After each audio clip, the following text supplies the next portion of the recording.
What's up, guys? It's brand new ranking time. Been thinking about most violent horror deaths. I know I have a very deranged and demented mind, but I put a list together for you guys to watch. My wife actually helped me with this list, and I'm looking forward to presenting these to you and getting your feedback in the comments, okay? So anyway, I give you most horrifically violent horror deaths in history. Let's go.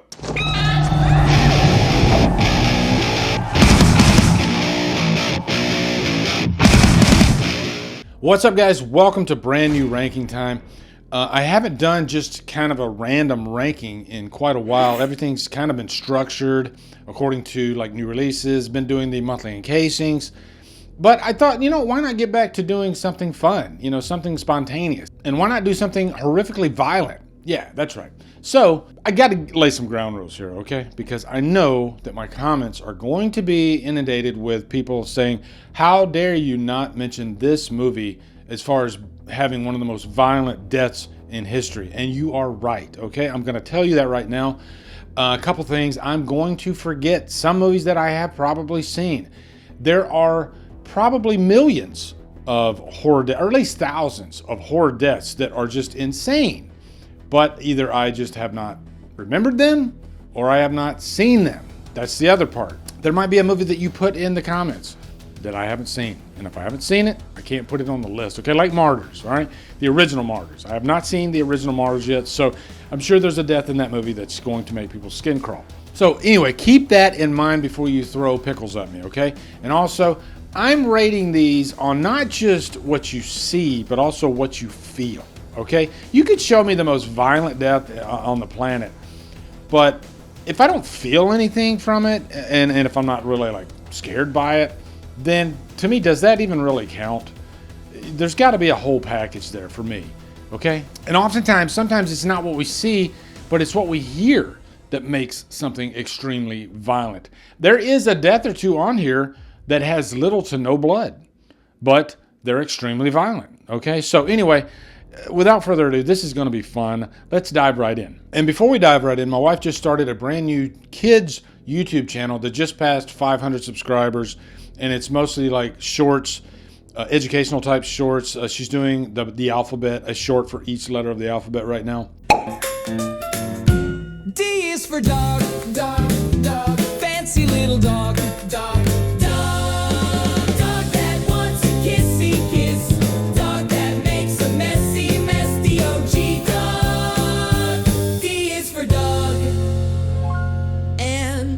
DELILAH. And I thought, what better video to introduce a children's channel than most horrifically violent deaths. Okay, so Delilah's Doodle Dimension is the channel. Be sure to subscribe to it if you have little ones. I think they will really enjoy it. Some really cute videos in there, okay? All right, here we go. Number 13, I'm gonna go Halloween 2018, the bathroom kill scene, okay? I think the scene is very violent, with Myers bashing Aaron's head up against the bathroom stall. But to me, what makes this scene so violent and heartbreaking is that Aaron has to listen to his girlfriend Dana get killed by Myers. I think the young actress that played Dana does a fantastic job of selling it. And the scene does go on for quite a while. It's not a quick kill scene. It breathes, and it's premeditated by Michael sort of taunting his victim with dropping some teeth on the floor in front of her, so she knows what's coming. And I think, if somebody was on the other side of a stall and you saw them drop teeth, oh shit, I'm in trouble, okay? And how am I going to get out of this? And so, yeah, that scene was extremely well done, extremely violent, and it almost broke me. Number 12, I'm going to go with a non-horror movie, Scarface. And that might surprise you. But yeah, this isn't all necessarily horror. As a matter of fact, there are some scenes in non-horror movies that are downright terrifying, okay? Like the bat beatdown scene in Casino. I didn't put that on this list, but it deserves to be on this list because that scene is really terrifying. But I'm going to use a little bit of nostalgia here for this scene because when I was young, when I saw Scarface, I wasn't prepared for a horror movie, and I think that's the genius of this movie. Directed by Brian De Palma, who is known for doing horror. But this was more of just a, a street crime gangster type movie. But then there's this scene where this negotiations happening in this hotel room, and Tony Montana has to watch the guy that's with him get killed with a chainsaw. And when I was young and I saw that scene, I could swear that they actually showed it, but they don't really show the act happening. You do see blood flying everywhere, but it's really just it's an audio type thing. When you hear what's going on, it's downright terrifying. And I think it still holds up to this day. I watch Scarface all the time, maybe once a year. I just love that movie so much. I love gangster movies, and that one's very effective. And I consider that like kind of like a little horror scene inside a crime drama. Number 11, I got to go with an icon, the hook in Texas Chainsaw Massacre. The hook scene, you got the young actress, the iconic scene where she's walking from the swing into the house, and then she is captured by Leatherface. And he literally picks her up, doesn't even waste any time, picks her right up, puts her on a hook. And I think her reaction, you could feel the tug in your back when her back goes onto that hook. And I can imagine audiences seeing this movie at a drive-in, because that's probably where they saw it back in the 70s. And that scene mixed with the chainsaw going off, funny enough, I didn't plan for this one to be back-to-back with the Scarface chainsaw scene, but yeah, here we are. That scene is one that always stays with me. You don't really see any blood splatter, although if you look in the background, I think you can see like blood on the walls, whatever. But yeah, you don't really see anything, but it's what you hear. And the scene is terrifying because of the screaming of the victim, which she would be screaming her eyes out. And yeah, it's just a very, very effective scene, and it's an iconic scene. Okay, number 10, I'm gonna go with Suspiria 2018, the Olga death scene. I just gave that a fresh rewatch recently. And that scene really sticks out because you got Dakota Fanning's character, Susie, performing this voodoo spell on Olga. She's being punished. She's basically contorting her body through a ballet dance. It's a beautifully structured scene, and it's a beautiful scene watching Dakota Fanning dance, and I'm sure there's like a double in there as well. But also the character Olga. There's such a juxtaposition between the scenes. One of them's beauty, and the other one is horrific. Watching her body just contort and being, flailed about. Just imagine not having control of your body, and you don't know what's coming next. Slowly, bones are breaking inside of her. Her body is being slammed against the mirror and the wall. And then ultimately, she's on the ground and being turned into a pretzel. And it's a horrific scene to watch with no blood. But you just feel so uncomfortable when you're watching the scene. And I think it is one of the reasons why the Suspiria remake is still talked about to this day. It's a very effective remake, and that's what you do in a remake, okay? Create your own vision that's so different from the original, which is such an icon that you shouldn't really touch, but somehow they're able to pull it off, Okay, number 9, the baseball kid scene. This one really got me because this is like a Warner Brothers feature. It looks very big budget, epic in scale, and I think every bit as strong as The Shining. And it's a very different story being told. But, this group of gypsies led by Rebecca Ferguson, they capture this little boy because they need his essence for strength. And the scene doesn't shy away. This little kid, on the ground, and I think most of the time a director wouldn't show as much because it's children and you can just kind of imply what's going on and sell the scene, but no. They keep the camera right there on the kid, watching him being tortured and the life being sucked out of him. And it's heartbreaking to watch. And that ties right back to feeling something. You feel so bad for this kid, and there's no way he's making it out of this. He's going to die. It's always tough when you watch children being tortured and killed on screen anyway. It just adds another layer of depth to it. You could tie that back to the original Pet Sematary. It's heartbreaking what happened to Gage. And you could technically put Gage's death on here just because of how gut-wrenching it is. This little kid running out into the road and this semi-truck just runs him right over. Horrible. So there's a 2-for-1 for you. Both Stephen King properties, by the way. I didn't even realize that. Okay, number 8. I'm going to go with the burning the raft scene, another iconic horror scene. And I think it is one of the scenes that keeps people talking about the burning to this day.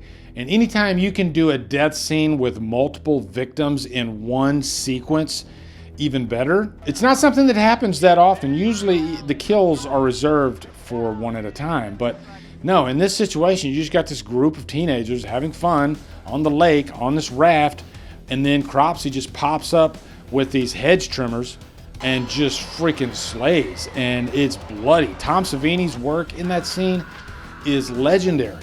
And there's blood flying all over the place. And, you know, people give Friday the 13th all the credit for the violence that Tom Savini brought, but I think he tops himself with this movie. That scene is so freaking epic.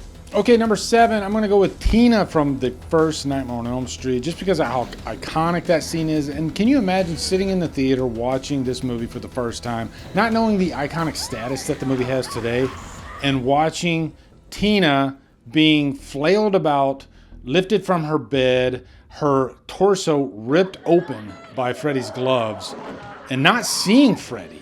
And then her body literally crawling on the ceiling. Total nightmare fuel, people. And I think that scene is still one of the most iconic death scenes in horror history. And we still talk about it constantly. It's so freaking crazy. And it's kind of interesting behind the scenes, Amanda Weiss getting sick when she was doing the scene. And she got really like dizzy. She got vertigo. So Wes had to like give her time to acclimate and then get back in there and do the scene. So she was a real trooper. Number 6, The Thing defibrillator scene. The Thing is probably one of my all-time favorite movies, but it's also just such an underdog success story. How this movie was like ripped apart by critics when it first came out. People didn't understand it. It just wasn't cutesy like E.T. was at the time, and people didn't want to accept it. I think that's what it all comes down to. But gradually over time, and I do remember in the 90s when it came out on DVD, and more people were talking about The Thing. I think critics were going back and giving it another watch and realizing that they were wrong. This movie is terrifying, and it does exactly what it sets out to do. And just all these guys in this Antarctic location, which also adds to the horror, and not trusting anybody, the paranoia, but the defibrillator scene was the shock. Because before that, we were kind of like leading up to something. We didn't know when the Thing was going to really come out and present it himself. Yeah, I think we had the dog scene before, but nothing with humans yet to this point, at least to this level. I'll have to go back and watch it. I can't remember. But you got the one guy on the table. He's having a heart attack because of all the commotion that's going on. And then they thrust the defibrillator. I can't remember what those are called. Let me ask my wife real quick. Paddles. She said they're paddles. I couldn't have figured that out myself. Defibrillator paddles. They thrust it down. You're already like tense because of what's going on in the scene. And then his fucking chest opens up. The paddles go through them. New guy's in the corner puking his brains out. That's a Tommy Boy reference. The scene's just insanity. And then all of a sudden the Thing comes out of him up in the air, comes down, and then you got the spider going across, you got the head hanging down on the table. There's like so many different horrifying aspects of that scene that make it so legendary. And how it didn't catch on back then is kind of astonishing to me. Number 5, American History X. Gonna go with another non-horror movie because this scene cannot be ignored. And they don't actually show the kill shot. They show up to the very microsecond of the kill shot. Edward Norton plays this Nazi-type character, and this black guy is robbing his place, and then he catches him, puts his head on the curb, and curb stomps him. And I think that's where the term came from, was this movie. And it is a shocking freaking scene. And it's one of those that you don't have to show anything. You can pretty much form in your mind what's going to happen. And it works. It really works. It's one of those few scenes where you can't help but like react physically to it, like just like wince. That's what I did when I saw the scene. Just freaked me out. And also just imagining the pain of that. Can you imagine having your mouth being, forced into concrete and split open? I think just the idea of that pain, it must be, because I think some of us have probably had their jaw broken, but this takes it to another level, okay? Like the potential damage from that is maybe unrepairable. Number 4, Hellraiser, the Jesus wept scene. You got to have a Hellraiser movie on a list like this, right? Like Pinhead, what that guy does to his victims, you do not want to be in Pinhead's world. You know, I always say, out of all the horror icons, the guy that probably scares me the most that I want to get away from is Pinhead, because he doesn't even have to touch you. He can just think about it and it's done. And you got Frank in this movie trying to bring himself back to life and using this woman, and eventually he takes her husband's skin. When I was young and I first saw Hellraiser, for some reason I wasn't putting the pieces together, and I thought that was that guy. You know, I was just really young. This movie came out in '87, but you know, as time has went on, I realized, yeah, that is that guy's face peeled off, put on Frank, and Frank knows he's caught, and he's got the chains. They come out and they grab him, and he says the iconic line, "Jesus wept," and then his face is just split apart. If you're looking for the scene that shows everything and has like a really dark sense of humor behind it, this is the scene. Number 3, Terrifier 2, the bedroom scene. And yeah, I'm sure a lot of people would probably like me to put the scene from Terrifier 1 on here, where the young woman gets split in half. And funny enough, there's a lawsuit going on right now because of that scene. But me not putting it on here had nothing to do with that. It has something to do with what my number 1 is, and we'll get to that, okay? But I think this scene is equally terrifying because of how long it goes on, much like that scene.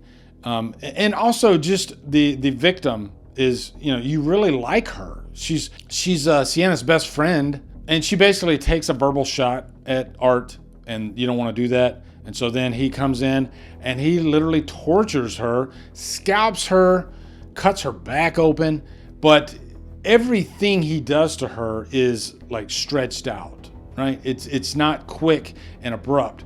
He's going to take his time, and she's alive throughout the entire thing. And it's not for the squeamish at all. And if I had to do like my favorite deaths from Terrifier, this wouldn't be like probably in the top 5. But as far as most horrific deaths, it's definitely in there, and it deserves to be on this list. Number 2, Alien, the chest burster scene. Again, this is another one where it's, you know, it's played out at this point. You don't even have a reaction to it because it's so heavily embedded into pop culture that it's so sanitized at this point, and they use it in every Alien movie. But just put yourself in the audience's shoes in 1979 when you're sitting and watching this scene and not knowing what's going to happen. You couldn't even like guess what was going to happen because we didn't know how the whole chest burster thing worked at the time. And when it comes out of this guy and you think he's okay, well, you know he's not okay because that thing got into his face. But you think he's going to be around for a while, but then in the middle of dinner, he just starts convulsing, and then the xenomorph, the baby xenomorph, comes out of his chest. It's fun to watch the reaction of the actors because many of them didn't know what was going to happen, so those reactions are genuine, like the blood splattering over one of the actress's face. That's a real reaction. And these days they do that with CGI, but back then they didn't have CGI, so they had to create every aspect of that scene. And it's a beautifully put together scene, and it looks real. Okay, number 1, the most disturbing scene in horror that I have ever seen. It's so disturbing that I can't even bring myself to watch the movie again, is Bone Tomahawk. I don't even remember the plot of Bone Tomahawk that much. It's just that one scene where the deputy gets split in half upside down. And this is why I didn't put the Terrifier scene on here, because this scene came before Terrifier. And I think this scene is even more gruesome. And the reason I think it's gruesome is because you have the other would-be victims waiting in a jail cell, and they have to watch this guy. Kurt Russell plays in the movie. He is the sheriff. He's got to watch his own deputy get murdered in front of him, and he's trying to comfort him and lie to him, basically telling him, you know, the cavalry's coming, you're going to be okay. And he knows that he's going to die, but he also knows that he's probably going to die. His turn's coming next, and he's got to see what's probably going to happen to him. So there's a lot of different factors about this scene that make it work so well, but then they show the entire thing with very few cuts, if any. I'd have to go back and rewatch the scene. Obviously, I can't put too much of the scene on this video for obvious reasons, but you know, just the thought of the scene will get to you. But man, when you watch it in real time, it's horrifying. And I still think to this day, out of all the horror movies I've seen, and I've seen a lot of them, that one takes the cake. There's no other scene in my mind that can beat that scene for a variety of reasons. It's so effective. It's crazy that one scene can make a movie memorable. And I think most people, when they talk about Bone Tomahawk, never do I hear anybody talk about the plot of the movie. And it's a good movie. Every time, the only time Bone Tomahawk is brought up is because of that scene. It's that impactful. So yeah, guys, that's my list of the most horrifyingly violent death scenes in horror. I am so looking forward to reading your list below. I'm sure there's going to be tons of them. Again, there's a lot of horror movies that have violent scenes that I've seen that I did not put on this list. But I think these are all worthy ones to throw on here, okay? So let me know down in the comments some of your favorites. Also, subscribe to the channel if you haven't. I hope I earned your subscription after all of that I've told you about these freaking violent scenes. Or maybe I made you run away and never want to come back. I don't know. But if you stayed, hit the subscribe button. Let's get me to 100,000 subscribers by the end of 2026. That's my goal. I need you to help me do that, okay? And I'll try to do my part in return. Also, subscribe to my second channel, Drumdums Xtra, if you haven't, where you can get my live stream clips. Sometimes I just talk about like life and I put it over there. You know, you never know what you're going to get at Xtra, but it's fun, okay? And it's fun to see what kind of like pops off. Also, be sure to come over to Killer Flicks, where we talk horror all day and every day. And on Fridays, we do Free for Fridays. Follow my Drumdums on my social support me on Patreon. Become a channel member. Buy me coffee. Anyway, guys, thank you so much for watching. Have a good day, and Drumdum out.